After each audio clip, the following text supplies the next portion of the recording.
balance is being present for me. That means whatever room I occupy, whoever I'm sitting in front of, they have my presence. That's Right. why I'm horrible on text message, girl.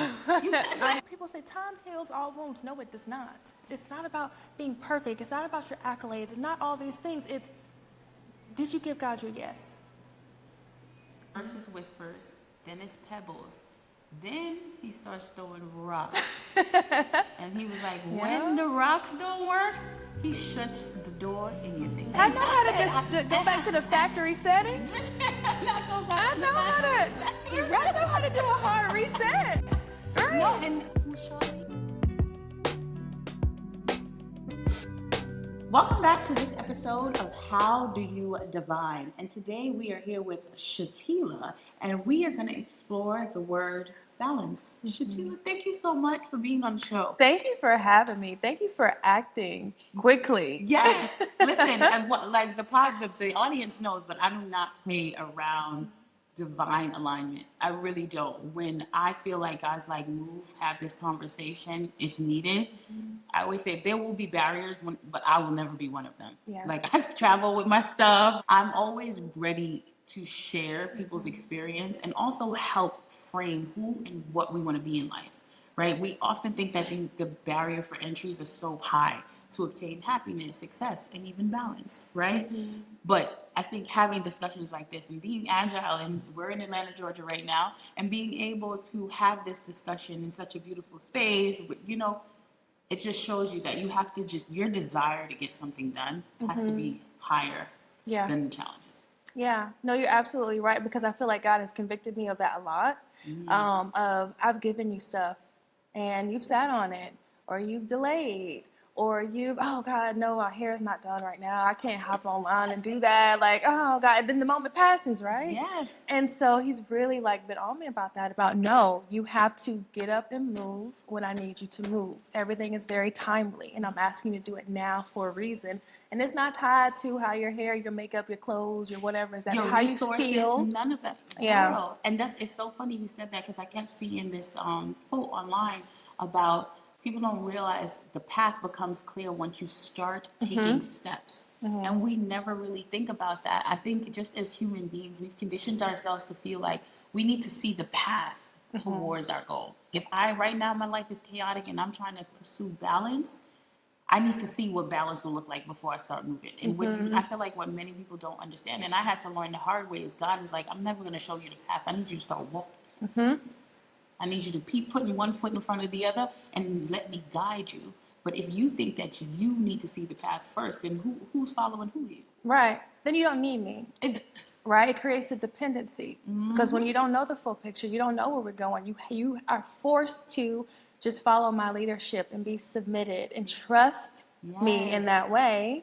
Then I can lead you. But when you have the plan, then guess what we're going to do? Our human tendency is to just take off running ahead of him. Like, now we way over here on the left, and we're supposed to be way over here. Now we're out of alignment. Yeah. Right? And he's like, now I got to go rope you back in. Because you wanted like so badass. Now I got to pull you back in because you want it. And I just think that's who we are, right? Depending on wherever you are in your life, when you're pursuing balance and when you're pursuing something, you need a level of certainty. But I always have to even remind myself constantly, Sanika, if you were certain, you were without faith. You were without faith. Because if you need 1 + 1 to equal 2 in order for you to move, then you're not operating with God. You operating based on your own logic, God. And I'm like, all right, Sneaking on, gather yourself. Yeah. You know, but that's really what I usually do. And so now I just start taking steps. And I let God unfold. No, I love that, because if it doesn't feel too big for you, then there's no room for God.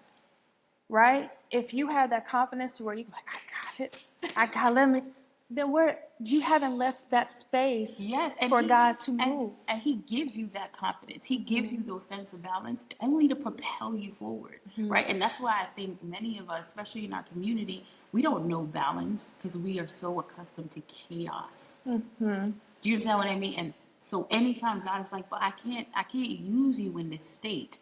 I need you to find balance so you can find clarity.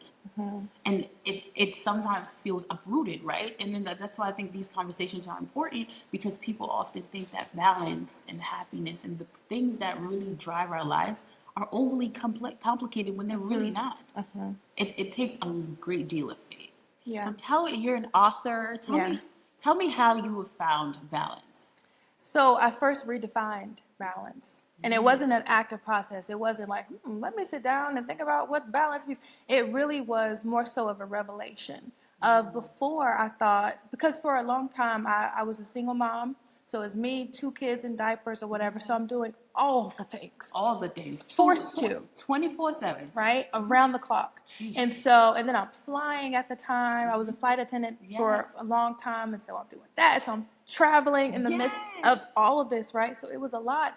And at the time, I really thought balance was perfectly weighing everything getting all of me all the time, 100%, right? And that's what I was striving for. And I was failing. Yes. And so then I felt like a failure. And I felt like, okay, but I'm not doing that. Yes. I can never achieve. I'm like, okay, well then maybe if I just time block, maybe if I do it that way, no, okay, that didn't work. All right, well, maybe if I just set aside certain days, this day is going to be already marked off to spend with my kids. Yes. And this day will be open because I need to be a good sister Yes. and a good daughter and a good friend. So I need to block off a day to like leave open for events, right? Yes. Okay, no, that didn't work. So I'm going through all these iterations trying to create what I'm thinking is balance. Not until maybe the last year, 8 months of my life have I realized balance is just really stewardship. That's what true balance is. Yes. God has said, I have made you a wife. I have made you a mother. I have made you a daughter, a friend, all these things, right? I have given you certain giftings, right? I'm a health coach, so I have called you into this space, right? I have given you ideas and revelation that I need you to act on, right? Yes. And so all that this requires of you is to just steward it well.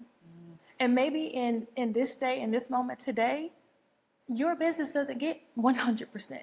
Maybe today your kids need 80% of you. Maybe that business can only get an hour today, right? But in that hour, you give it all you have. You sit, you focus, you have clarity. And I don't get it right all the time. I'm still trying to go with the ebbs and flows and give myself grace and all these things. Sometimes good stewardship is taking a nap.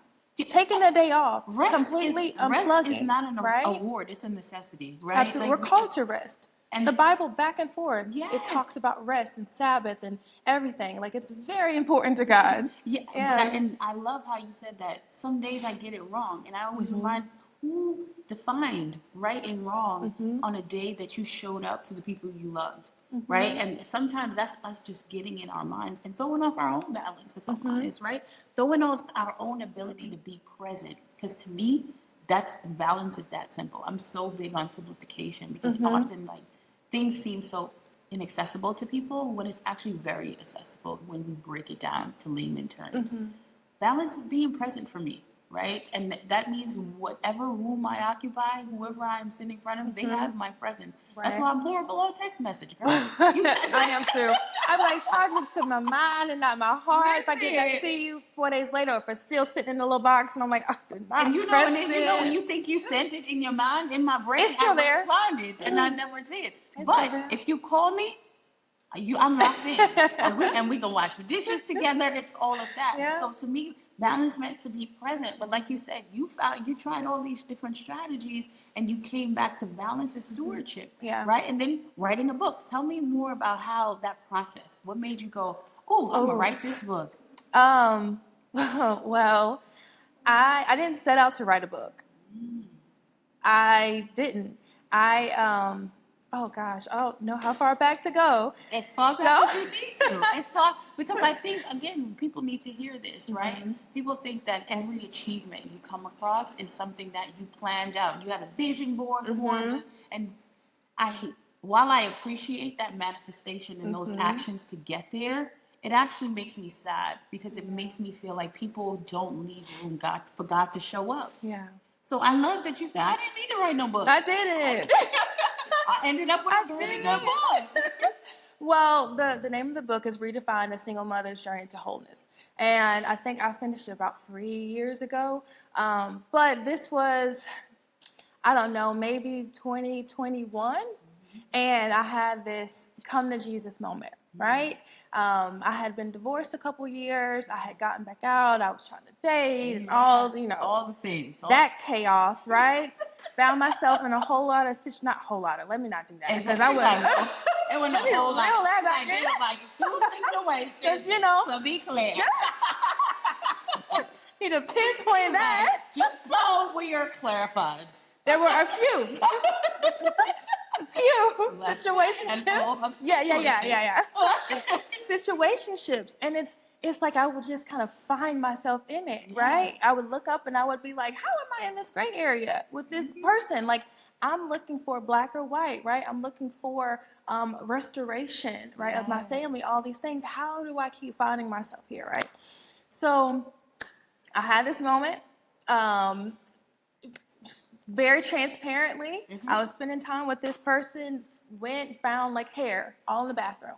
Wasn't mine, right? And I'm like thrown off because I'm like, I thought we were trying, like we had specifically said we were going to try, right? And I went into FBI mode and I'm comparing hair. Now you expect a gadget. And listen, I'm not even looking. Hair is curly with blonde streaks. Yes. From, I believe, like 3 months ago. She needs to touch up. This is not me, sir. This is not me. It's not. I think I had like this half wig thing on. I like plucked a piece out and I'm like comparing She said, I'm going to be certain one moment. Okay. But then that's the thing too. See, God, you don't have to always go looking for things. God will reveal them to you every time. All right. So found this out and then it comes out, like I've been spending time with this other person. I was devastated. It literally felt like a punch in the gut. Because I'm like, I'm trying, right? And I'm thinking that we're on the same page, and it just hurts so bad. So I go home, I'm so upset, but what I realized is that almost 5 years to the day, God had revealed the same thing to me. Almost 5 years to the day, God had revealed, because I prayed, my granny, she told me, she was like, Chatela, just randomly, she was like, when I was younger, I used to pray and ask God, help me not to walk in darkness. And I was like, all right, that's interesting. Didn't feel a need to pray that prayer. I was dating my ex-husband at the time. Didn't feel the need to pray it, but I was like, okay, God, help me not to walk in darkness. I kid you not, within 2 hours, I'm sitting at the nail salon and I get this book about how he had been going back and forth and all these things. When I tell you, my mind was blown. It was kind of like middle school friends, all these things. You think that like you have all this history and like you can trust this person so much. You kind of put him on a pedestal, really. It was like devastating. So almost 5 years to the day, that situation to this situation. And I realized, oh my gosh, I'm going around a mountain. I'm going around in circles. I've made another loop around this mountain. So I'm like, in that scenario, God opened my eyes, but I was so desperate to be loved and desperate in that situation and broken and all these things that I said, I also wasn't in alignment with God and my relationship with God. So I wasn't taking his revelation for what it was as a warning. So I forged for it. Ended up married and divorced. Not after you prayed the prayer, he showed you the thing. You like, thank you, Lord, but I'm going to take that for later. Right. Craziness. Absolute craziness. Right? You are. Yeah. But see, at the time, I didn't even see it as that because it didn't seem that like black or white. I think I was so caught up in my emotions. Yes. Right? So then now the emotions and sad and sorry. God has a way of like teaching you, like I feel like my grandmother always said this to me as well, where she was like, God is always talking to us. First it's whispers, then it's pebbles, then he starts throwing rocks. And he was like, when the rocks don't work, he shuts the door in your face. He was like, because each and every part of that journey is for you to trust him. Right? He's like, I'm not showing you this to hurt you.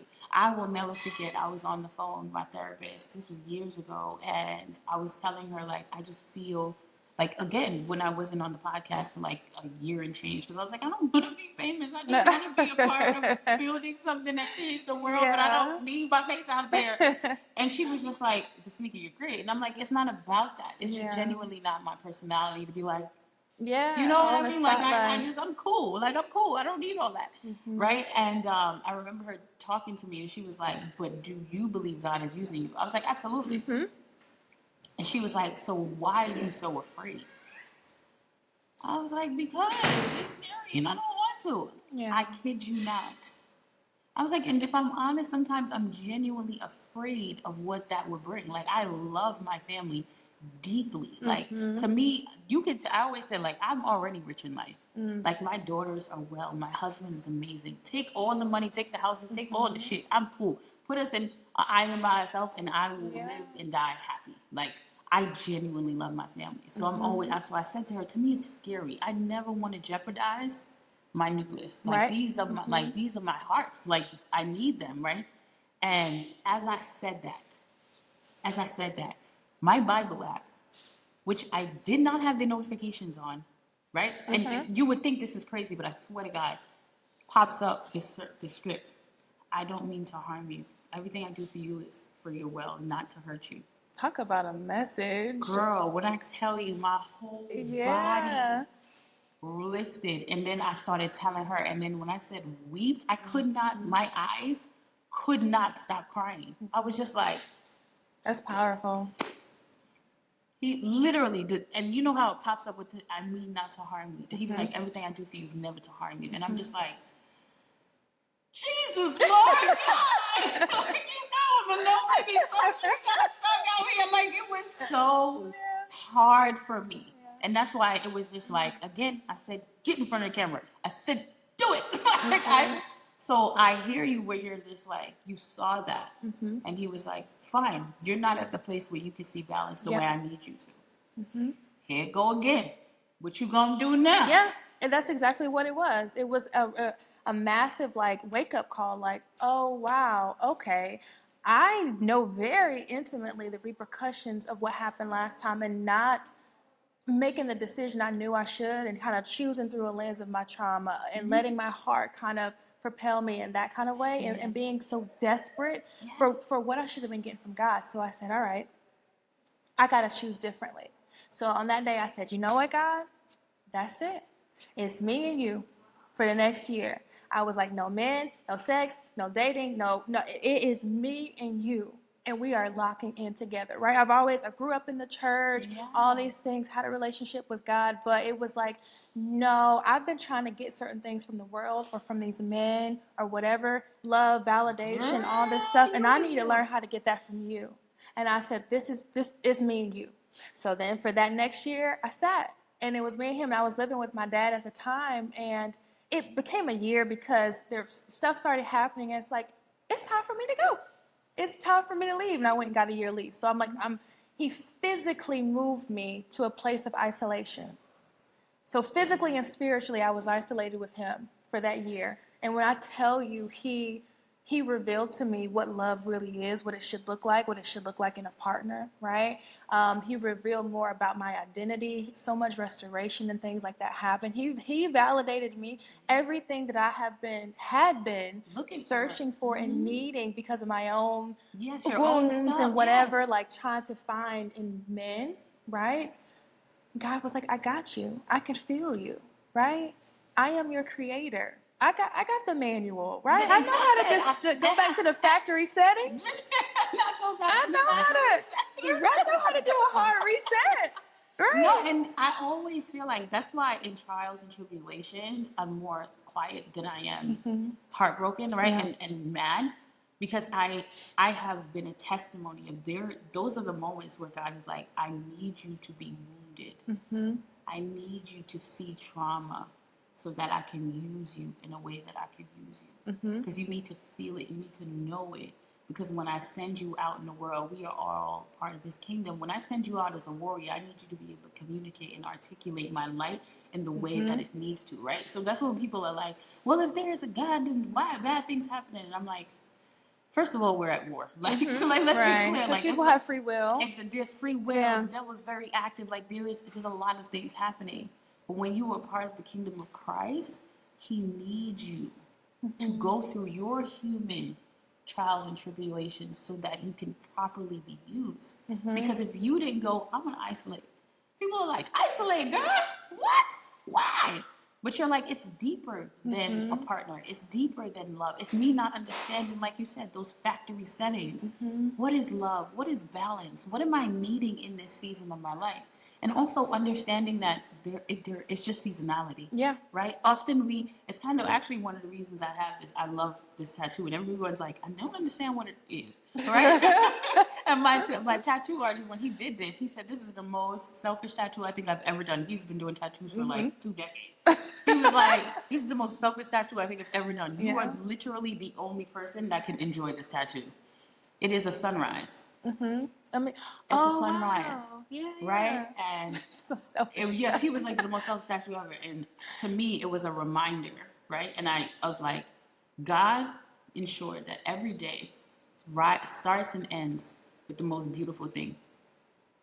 Every single day. So any single thing that happens in between is just a lesson. Because if I give you another sunrise, I am still crafting you. I'm still working on you. Do you understand? And sometimes we get so lost in the in-between, the beauty. Every day starts and ends so beautifully. And we forget that, he's going to give me another beautiful sunrise in the morning.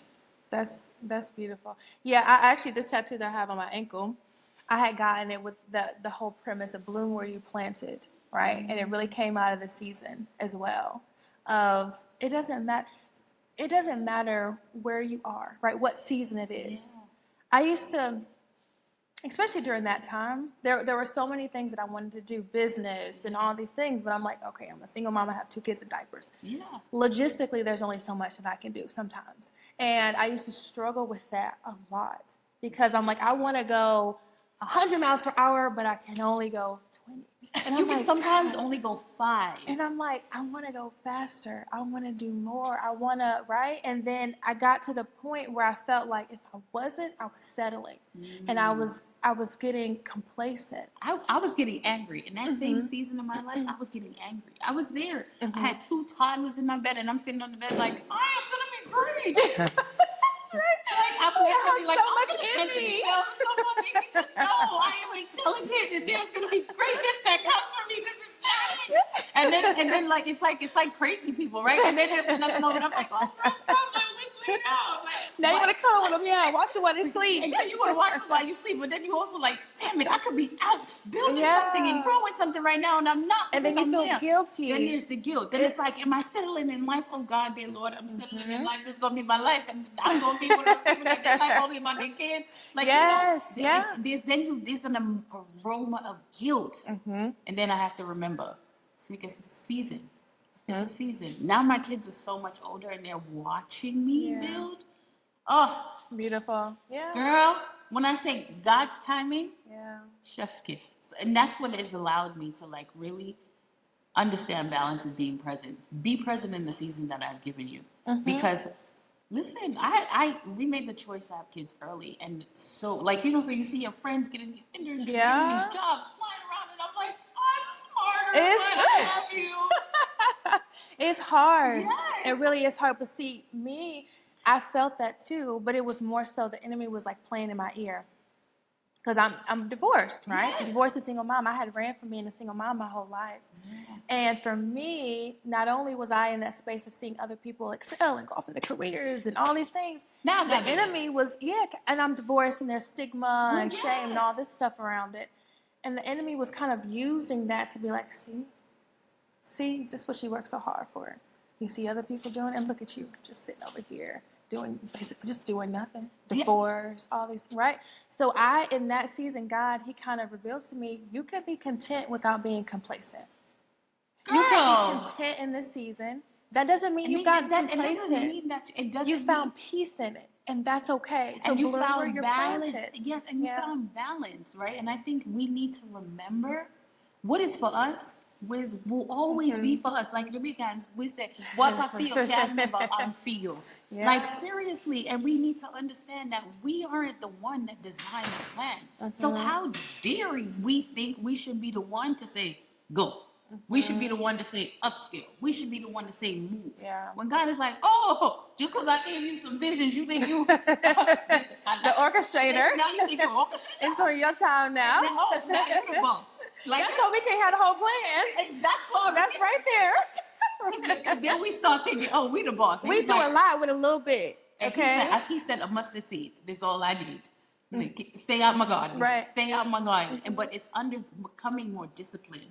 Understanding that balance, right? That you need to find that within yourself to know that although you feel like you're drowning, you're actually rocking pretty steady, right? You're actually rocking pretty steady because God is teaching you something in this season. You need to learn. That's why for me now, I've gone through so much in life that every single thing I'm like, what am I supposed to learn here? Yeah. And sometimes I get frustrated. I'm like, what's the premise, Yeah. Lord? Because this is irritating. Like, you know what I mean? Like, help me. Yeah. And honestly, when I do that, it becomes so clear. And sometimes it's not stuff I like, but when I'm like, dear Lord, help me see the lesson here. You ain't got to tell me plan. Yeah. I'm just like, show me. Because one thing I hate more than anything in the world is wasting my time. So I'm just like, Lord, help me. And he makes it clear sometimes within days and also brings peace and balance. Because I think we often get so frustrated in our own chaos and our own doings, and we don't even realize we're rounding up ourselves. Father God is like, look at here. Look at this idiot here. Yeah, whenever you're ready to take it off your shoulders and lay it at my feet, I'm just sitting right here waiting for you. You've picked up all this stuff. A lot of it I didn't even ask you to. You're carrying stuff a load that I never intended you to have. Because of you, on your own volition, you went and picked up all this stuff, and now you're like, Lord, I just can't. But okay, put it down. I didn't tell you to do that. But right? The same thing with these labels and the stigma, right? I'm divorced, I have 2 kids. Yeah. He said, I'm sorry, whose child are you? And that's what he told me during that time.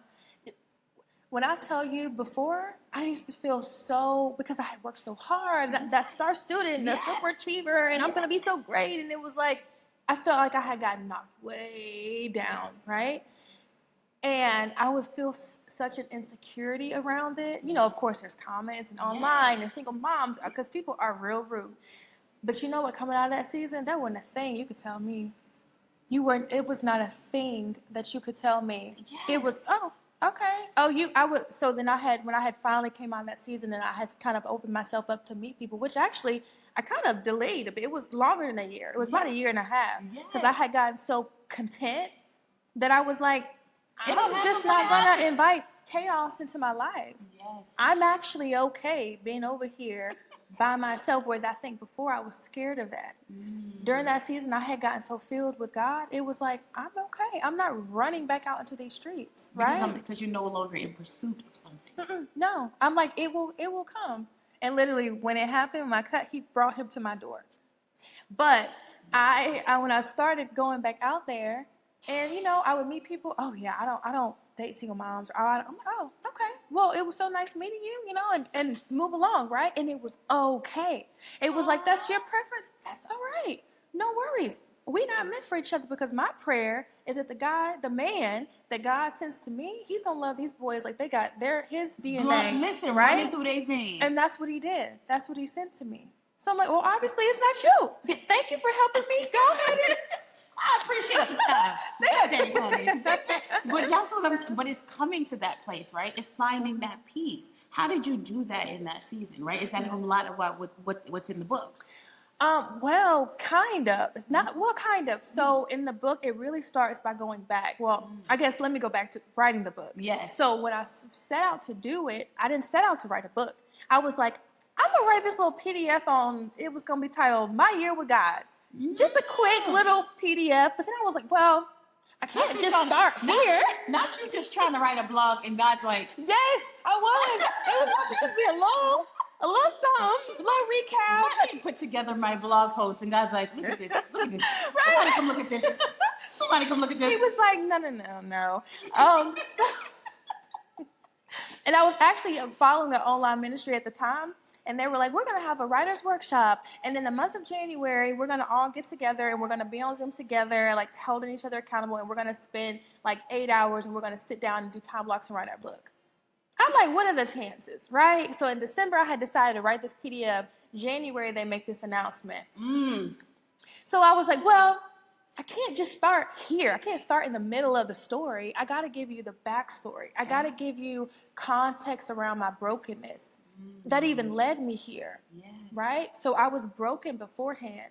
And I thought that that brokenness that I felt and that I carried with me, you think, oh, people say time heals all wounds. No, it does not. Yeah, it's not time. It's still there. It's time and effort. I'm always right. It's time, effort, and intentionality. You don't I'm just, like, the sentence don't end there. Right. No. It is not just, oh, that was 10 years ago. No.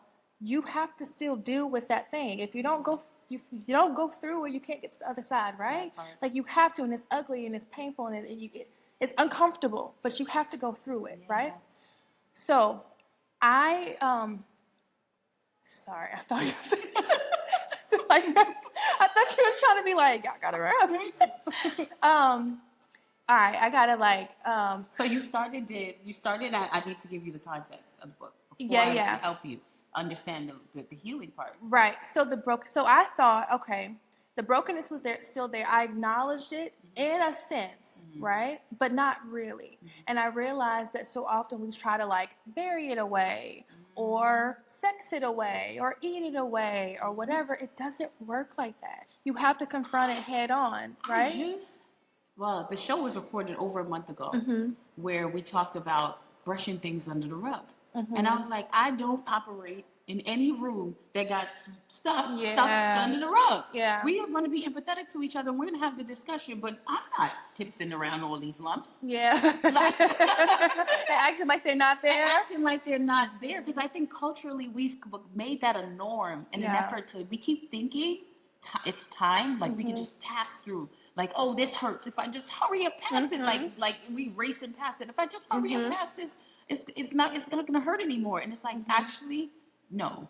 It's gonna hurt longer, actually. It will. Because you're still gonna have to, that's why you have people that's 30, 40, 50 still dealing with childhood trauma. It's showing up in your relationship. 60, 70, 80. Yeah, when my grandmother passed away, and I am like, I don't know. I feel like I was anointed the family mediator. Since I was a child, I don't know how I got this role. I don't really like it, but it was so godly, right? And when my grandmother passed away, the conversations, the perspectives that for the decisions that they wanted to make went back until they were elementary school. Oh, when I went to school, and I'm like, when I tell you I'm listening and I'm trying to find solution through these problems. What hurt me the most is that a lot of what you guys are fighting about happened 40 plus years ago. 40 plus years ago. And if at any point someone said, these lumpy rugs ain't it for me. Yeah, I'm going to deal with it. Let's just talk about it. You guys could have healed on that. But actually what time did was made the lumps higher. They did. So that's what I talked about in the book. I refer to it as a trauma monster.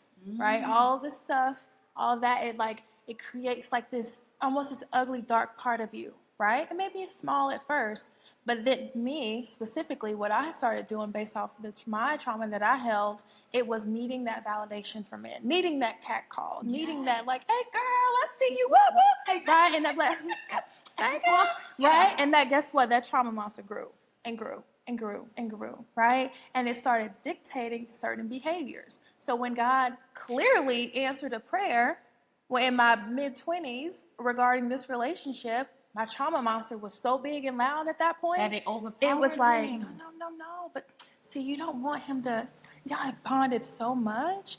You don't want him to go back to this person. Just stay and figure it out. Right? It had become so that was the lens and the voice, and it was bigger than the voice of God. My trauma was the voice of my trauma was bigger than the voice of God. Oh, that happens. And that's where so it led much. me. And I love how simplistic you put that, right? Because I think we all feel like we all know we have intuition, right? We have a gut feeling in how we operate, but we don't realize how traumatic experiences, negative slowly builds up this monster inside of you. And then you start showing up as that person. You don't realize that, like, legit, they have overtaken you And your identity. Therefore, you are no longer connected to the Father, because you now are operating hollow. You were just the shallow monster of that incident that has grown. It's just stacked upon something else. Oh my gosh. Again, that's how the enemy uses it, because he's after our identity. Number one, he wants to take out your identity, right? Because that's what God gave us. He gave us our identity. He said, I purposed you. I gave you, I purposed a plan for you, for your life, what you're going to do, all these things. I said who you are. I gave you your identity. Girl, and the enemy comes in like, you could redefine that. This is so crazy. So I found a church home, which it's been long overdue, but I found a church home because I'm a hopper. I'm an active visitor. Yeah. I like to visit everybody.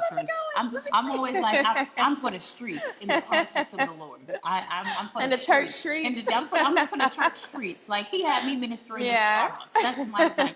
But I found a church home, and part of what the pastor was saying, that, like, me and my daughter, because I bring both my daughters, but me and my oldest, my teen, like, that's we like to go every other Sunday, just her and I. She feels like that's our mommy and me time. That's sweet. And I'm like, everybody got to go. We got to stop. But he said he can't harm you because the devil knows his limitations. He can't harm you but so much. But what he can do freely without limitation is distract and discourage you. And because we know he knows how much power he has in those two realms, that's why that's the root. That's the root of the attack.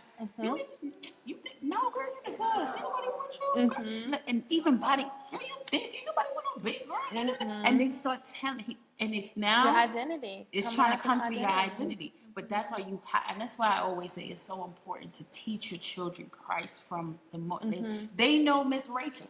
And tab time, well, tab time, they're doing a good time. They're telling them about it. But they should also know the Lord. Yeah. They should also know the Lord, because I feel like once you're rooted in Christ, you get distracted, you get discouraged. But there's always like a lighthouse. There's always like a beacon somewhere that's like, excuse me, excuse me, excuse me.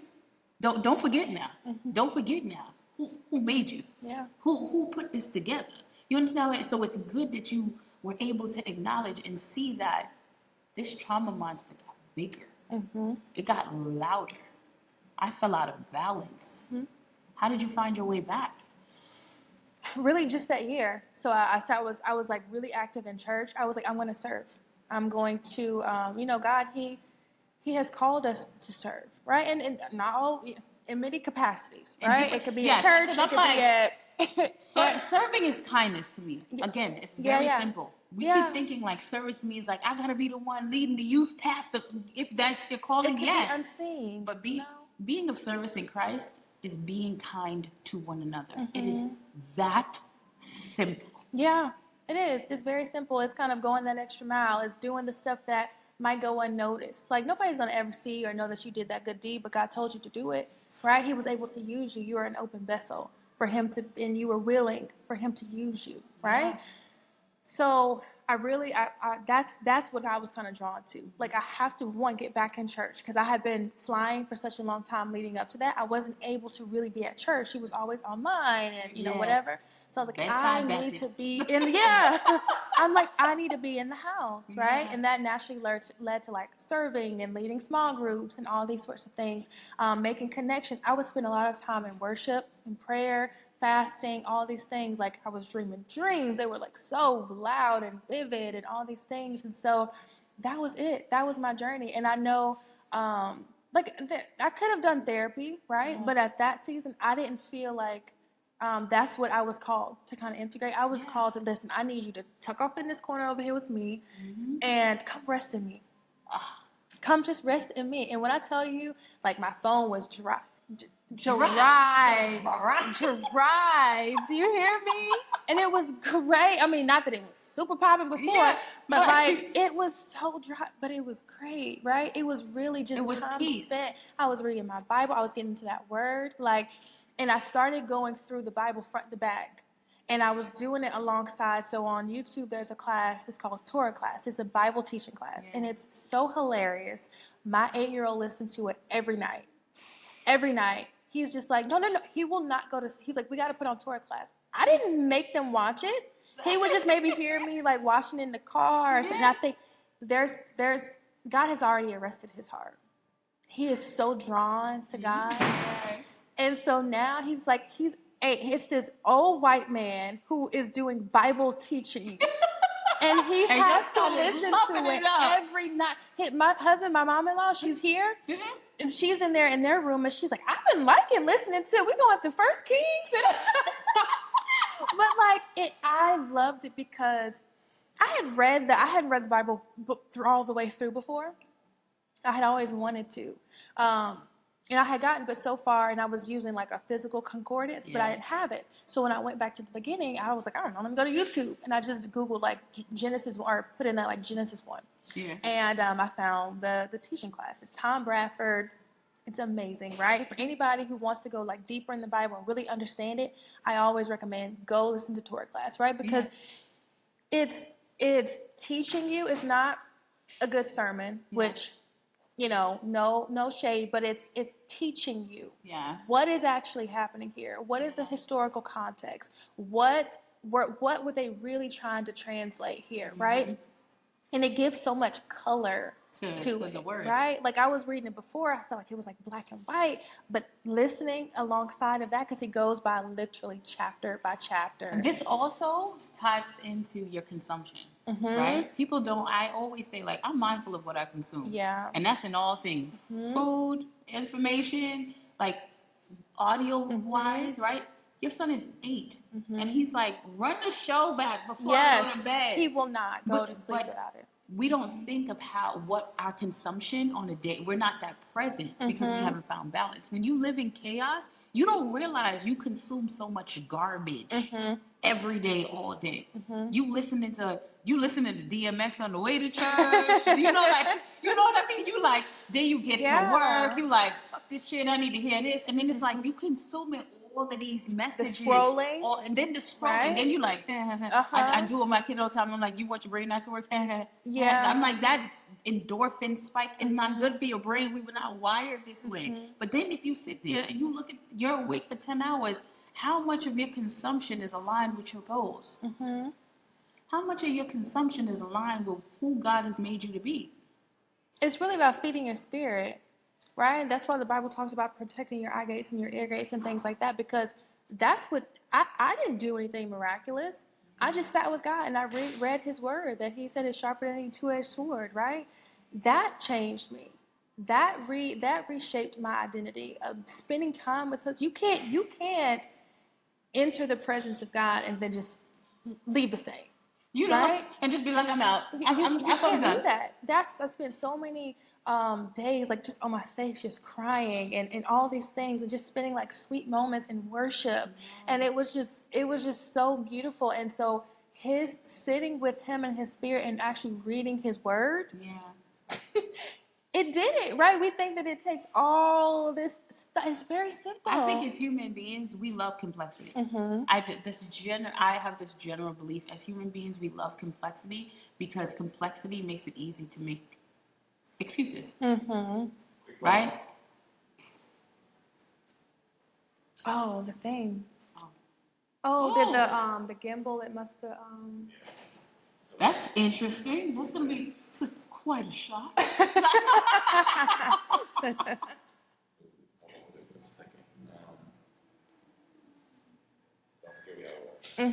The complexity. Or is it timed out? I'm glad you caught it. I know. Now you make me think I need this DJI gimbal situation. Nah, it's important. It's important. So here's what we're going to do, ladies. I'm going to help the rest of the way. I do it. Okay. What do you need?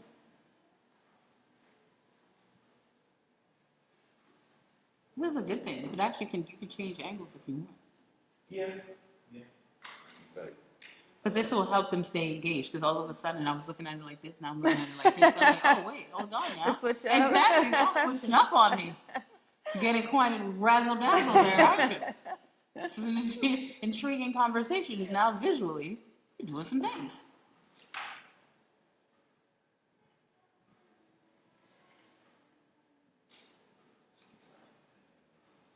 You need. You can use my soda if you want.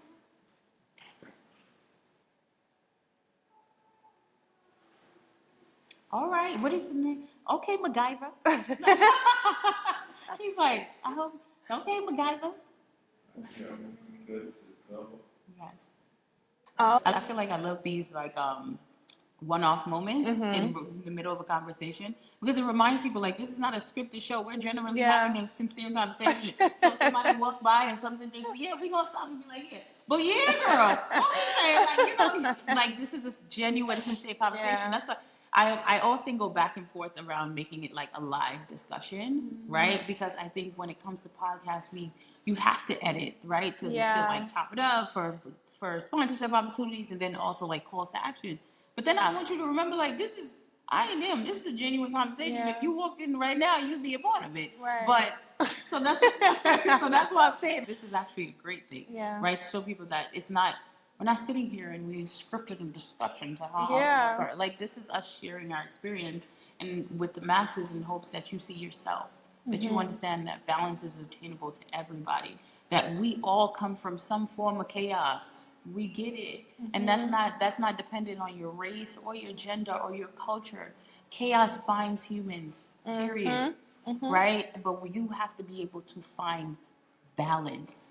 Because without balance, you can't hear God. Without it, like you can't do it. And sometimes people think balance is like, you know, laying with cucumbers on my face and like I'm just so relaxed and my life is so peaceful and my bills are all paid and that's not balance. Balance is peace. Balance is presence. All the things that your mind and soul can do regardless of your resources. Yeah. That's what I had to learn is that peace in the midst of the chaos. That's what it was. Like you can't always like I said, I'm a health coach, and so I talk to people a lot about food, nutrition, stress, all the things, right? Stress comes up a lot. And what I tell people, yes, there are a lot of stress management techniques. Absolutely. Do you need your stress to come down? That cortisol, all that stuff? Absolutely. But sometimes if you are the mom of a newborn, right, and that newborn is waking up all throughout the night, there's not but a whole lot of things you can do about that, right? Yes. Maybe it's the type of job that you have, and you can't just up and quit. Yes. Right? Maybe you have an exit plan, but maybe it's a 6-month thing and it's not today. So sometimes some stressors can't be removed. It's just a part of your life. So what can you do to find peace in the midst of that? Right? How can you make sure your cup is full so that you have the capacity to deal with those stressors? That's sometimes what stress management looks like. Yeah. It doesn't always look like moving stuff out of the way. It's, is my cup full? Yeah. So that I have the capacity to handle the stressors. So, yeah. And even with the idea of like alignment itself, you know, you always hear people like, oh, I'm chasing the bag, right? This same thing, right? I'm out here, I'm chasing the bag. Or they're chasing the man, or they're chasing whatever. I'd be like, that ain't it. Like, that's never it. So, you know, I work in technology and I also consult for different technology companies and big brands. And they also like, oh, we'll give you X amount of dollars if you can work on this project and do this for this amount of times. And I'm just like, fun fact, it's never about the money. And I'm like, that's not because like I don't need the money. I don't need the money. I want the money. Yeah. But I'm not motivated by money because I believe the way in which I operate, money gravitates towards me. It's the why we should work together. Why should I work here? Like, I know my skills are valuable, like your company is valuable. There must be some alignment because once you chase the bag, you end up just in the bag. Like, you literally just end up in the bag. And for me, it's like, again, I'm already rich. Like, it's like, my family is good. Like, I'm rich in the ways that I know really matters. So, chasing the bag just makes me feel like there's something missing. And there's something missing. This constant state of achieving and attaining, and it's not enough, and it's not all these things, right? And then that's how you're pulled out of alignment. And so that's kind of like another huge revelation that I had in we get all this messaging about you need to be doing more, you need to be having 8 businesses, you need to be da da da da da, right? And it's not about chasing. It's about getting in alignment, right? So that you're in position to receive what God has already predestined. That was a massive Unlocker. what? God has already predestined a whole lot of stuff over my life, but if I'm way over here and I'm supposed to be way over here, I'm not in position. I can't get it. Yeah. Right? If Amazon send a package to New York, right? And I'm here, but I was supposed to be in New York to get it, I'm not gonna get it. Right? Yes. So it's about being in alignment. And you can only do that by going back to God. Being like, okay, God, what have you called me to do? What have you called me to steward? Making sure that I'm doing that well, making sure that I'm aligning things in my life to where you're at the head and everything else is flowing from there, right? And I'm operating from that space and not this constant chase and trying to perform. And it's really just learning to rest in you. And you're going to lead and guide my steps. That doesn't look like just, sitting on your butt and just, the Lord will bring it. No, that's not it either. That's not it. Irritates me more. We're required to do our part too, right? Nothing irritates me more when people are like, God will fix it. And what are you doing? Yeah. We have a part to play too. Again, the path does not show up unless you take action. Yeah. God ain't sitting here like, let me do all of it for you. No. Because then again, how are you valuable in the kingdom of Christ if you don't want to do anything? Right. You help us get here, so you don't want to help us get out of it? No? Yeah. And I always say, again, nobody's coming. I don't know why we keep feeling like, and I don't know where this perception came from. Even as a child, I felt like I heard it, that somebody's going to. Nobody's coming. And I think we need to hear that.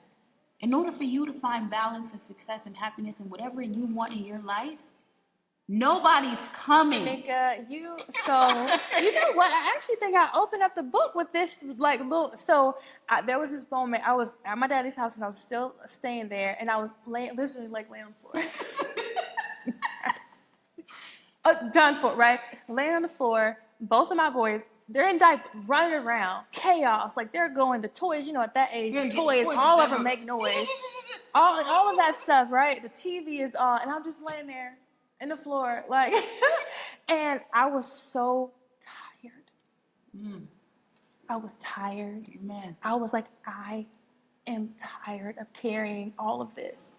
I'm doing so much. Sometimes it feels like there are a lot of people around me, but they don't really see me. They don't really see what all I'm carrying.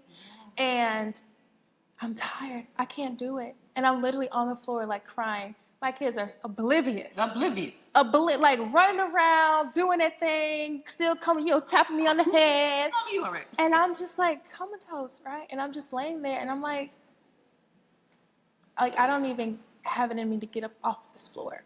Oh. And I had that exact same, that God, right? That voice, nobody's coming to save you. Girl. Just like you need to get up off this floor by yourself, you have to get up.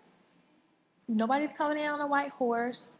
I think at the time I had this feeling that, if my husband was finally here, that was going to fix it, I make feel it like better. that is so right? not fair, right? As women, as men, it is not fair to put that burden on anyone. It's not. It really is not. It's not. That's why God had to root that up out of me before he sent them.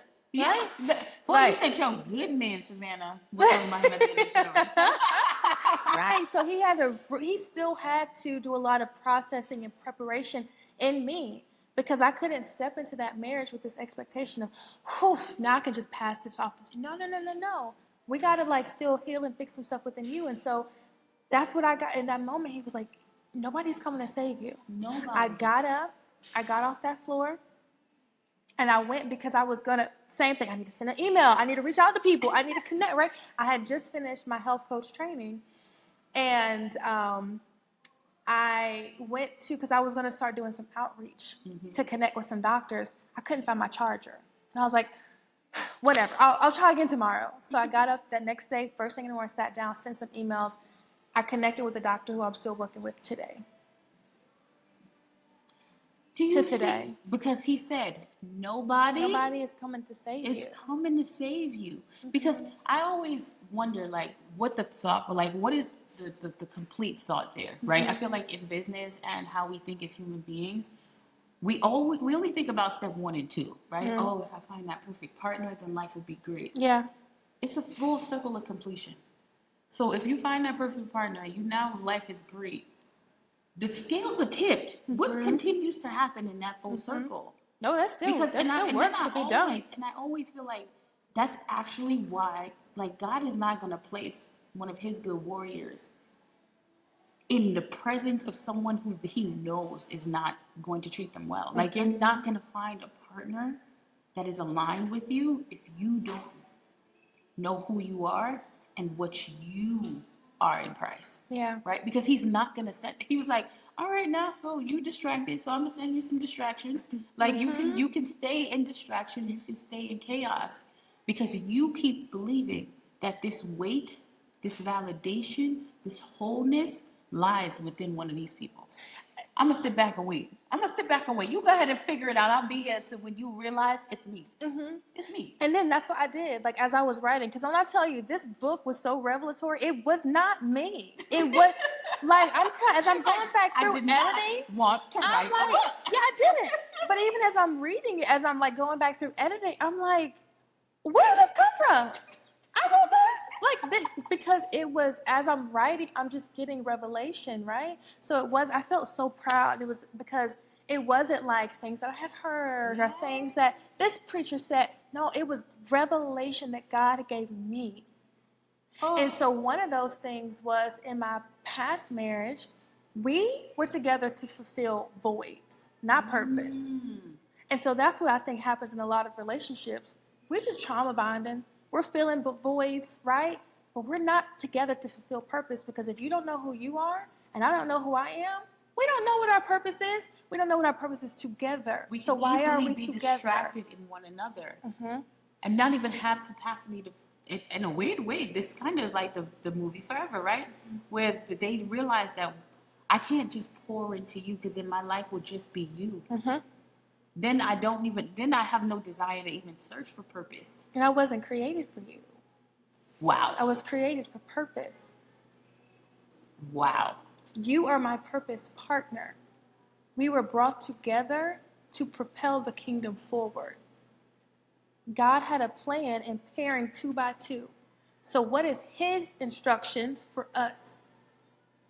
If we don't know that, if we're not doing that, if we're not solid in our identities with him first, and that's not to say we have to have it all figured out, right? Because we never will. But that's where I'm saying is, like, again, we have to part our ways with these weird expectations that, again, someone said one time and you think it's the reality. Yeah. No, there is not a human being walking the earth that is perfection. They killed him on the Christ. It was very clear. I don't understand why we keep thinking that we need to be poised. I need to go to the gym 6 days a week, and my hair is flourishing, and I need to be great, and my skin needs to be amazing, and that's when I'm going to find the perfect partner to then. That's not, but then it's not like, then you have lost. You are so far off of purpose that God is like, all right, there goes that one. So how do I find, like, legit, because it's just like you said, I paired you in twos to be a part of my kingdom. Yeah. And that's just so interesting that you said that, like, I wasn't made for you. When we, like, you went to all these weddings, girl, you had suit up. And it's what they say, like, you're made for me. Yeah. You are my thing. I am made for you. No. We are partners in Christ, and I love the human you are. I love like, that's what I always say about Omar. I'm like, that's my husband, by the way. Like, I'm just like, he is an amazing human. I am honored to be his wife. Even the times when he annoys me, he gets on, I get on his nerves. But he's just a genuinely sincere, good human being. If he wasn't my husband, he would still be out in the world being a good human and doing great things. I just get to be the cute one that stand next to him. Like, you know what I mean? But it's different when you know who you are. And that's something he actually taught me from very young. Like, when I say black and white, I am the talker, I'm the social, I'm the one. And he's like, I'm cool on that. I'll be over here, babe. Do your thing. Like, he's not with that at all. And I used to, in our younger years, I used to be like, babe, come with me to the party or come with me to the social, or why are you not talking more? And he's like, I don't need that. That's not something I need. And like, I remember vividly in like our 20s, like, I keep watching him being content with I am who I am. I said what I said with like such a surety, and like, I'm not missing out on anything, because that's not even like my thing. Yeah. It's like, I like music, but I don't like talking and feeding it to people like you do. Like, and like, he doesn't, like, and I'm like, but I have so much fun. I'm telling you all these things, and I'm like, you can really like create community and impact. And he's like, yeah, but no, with such certainty and like happiness, like, you know what I mean? Sometimes when we hear no, or we need to be this kind of person to find balance, and we keep thinking that it's limiting, like with narrowing, right? We keep thinking in order to get this thing, we need to either get more of resources or become less of ourselves. That's genuinely what we think. In order for me to attain happiness and balance, I need more resources, but I need to be less of who God made me who I am. Says who? Who said? You need to be more of who you are, because he made you that way for a reason. That part. He gave you those gifts for a reason. And even that partner that he gave you, he graced them to be able to cover you. Everybody's not graced to cover you. That's why you just can't be partnered with any and everybody just because you like them. So they have the grace for you. And I feel like your book and your journey is for that flock that he feels like he's losing. That's what I really felt called for in that time. I was like, I feel like Moses. I felt such a connection. Now Jesus, I don't even know if I'm Jennifer Lewis. Now Jesus, you Moses and me. I did. But that came like later, right? Yes. But I as I was reading through, I told you I started the Bible front to back, and I got to Exodus, and I was reading Moses, right, or reading about him and this exchange he had with God. That's probably the first moment that I had this massive revelation, from the Holy Spirit. And I grabbed a pen and I just started writing. And it was essentially as I'm writing it, because at the time I was really struggling, kind of, I guess, with like perfectionism or whatever. And so as I'm reading this exchange with God, and God is like, listen, Moses, I'm going to need you to go on back to Pharaoh, tell him, let my people go, whatever. And Moses is like, I don't know if you know who I am or not. Sure. But, I realize, I am a single mom, divorced. I've already had some I don't know. Run it back. Did you read before you came up here? Let me just give you my resume real quick, guy, because, I killed a guy. I actually can't go back there. And you're telling me to go to Pharaoh to, let the millions of people, that's the whole infrastructure of Egypt, just let them go, right? Maybe 4 million people. It's a lot of people. Just let them go, right? I don't know if I'm going to be able to do that, right? And there we go with our logic. And wait, God, I did the math. And that 1 plus 1 ain't really adding up. Right, his plan is dependent on us. He's a big God. That part. He's a big God. His plan is limited by our limitations. If he called you, then he can use you. So I'm going this exchange, and God is like, listen, Moses, that same mouth that I made, the one that I crafted on your face, I can put the words in it for you to use. And that's how the book started going. Right? So I was like, whoa, right? So then I just started writing, and that's when I got this revelation that it's not about being perfect. It's not about your accolades. It's not all these things. It's, did you give God your yes? Are you willing to be used? Are you a vessel that has emptied yourself so that you can be filled with him and used by him? Ooh. Yes? Okay, cool. No, you didn't do it? Okay, cool. Oh, this person, they ain't really ready yet. Wow. No, it's not, they got money. Oh, they got connections. Oh, they went to this school. Oh, they the CEO. No. Did they give me their yes? Cool. Did they? No, they didn't give me their yes. This one, right? Oh, I got a bunch of yeses over there. I love that's how all it's simple about. And convicted that was, right? Mm-hmm. Did you give God your yes? That's it. That's it. While it's so simple, I think many people can sit back and go, well, I do praise him and I believe in him. But did I say yes?